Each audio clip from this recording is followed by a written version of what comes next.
Bonjour ou bonsoir, selon l'heure à laquelle vous nous regardez. Je suis votre chroniqueuse audio et animatrice de podcast à l'ODJ Média.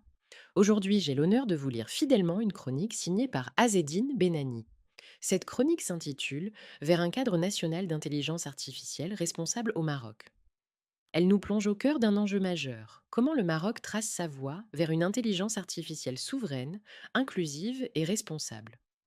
L'auteur commence son article ainsi: le 11 septembre 2025 à Rabat, une convention a été signée entre le ministère de la Transition numérique et de la réforme de l'administration, représentée par Madame Amal El Fallah, ministre déléguée, et la Commission nationale de contrôle de la protection des données à caractère personnel, CNDP, présidée par Monsieur Omar Segrouchni.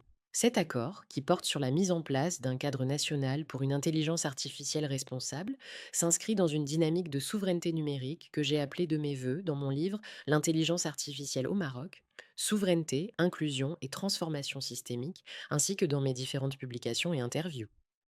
Dans mon ouvrage L'intelligence artificielle au Maroc, souveraineté, inclusion et transformation systémique, j'ai insisté sur trois axes qui trouvent un écho direct dans cette initiative.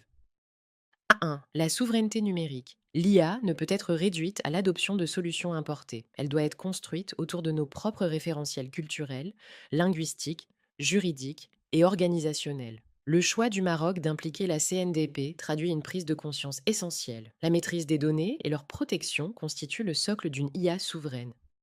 2. L'inclusion et la confiance. J'ai plaidé pour que l'IA ne soit pas l'affaire d'experts uniquement, mais qu'elle bénéficie à l'ensemble des citoyens, entreprises et administrations. La mise en place d'un cadre responsable doit intégrer cette dimension de pédagogie et d'accompagnement pour garantir l'adhésion et la confiance du public. 3. La transformation systémique. Une IA responsable ne se limite pas à la technique. Elle doit être pensée comme un levier de transformation des institutions, de la gouvernance et des pratiques. Ce cadre doit donc s'articuler avec la formation, la recherche, la régulation et la coopération internationale.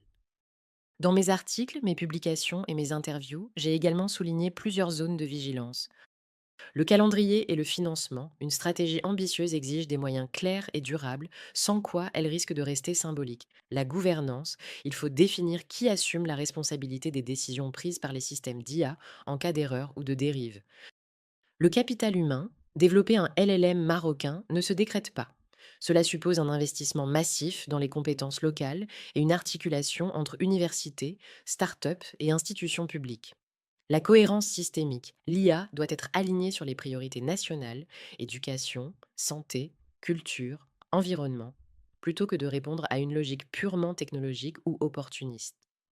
Par cette convention, le Maroc montre qu'il ne se contente pas d'observer passivement les mutations mondiales de l'IA, mais qu'il souhaite tracer sa propre voie. Si ce cadre est mis en œuvre avec rigueur, il pourrait constituer un modèle pour d'autres pays africains et du Sud global, démontrant qu'il est possible d'allier innovation technologique, respect des droits fondamentaux et identité culturelle. C'est là tout le sens de mon plaidoyer dans L'intelligence artificielle au Maroc, souveraineté, inclusion et transformation systémique, bâtir une intelligence artificielle qui ne soit pas seulement performante, mais qui soit responsable, inclusive et souveraine, au service du développement humain et de la transformation durable du Maroc. Merci de votre attention et de votre fidélité. Je vous donne rendez-vous très bientôt pour une nouvelle chronique audio de l'ODJ Média. À très vite.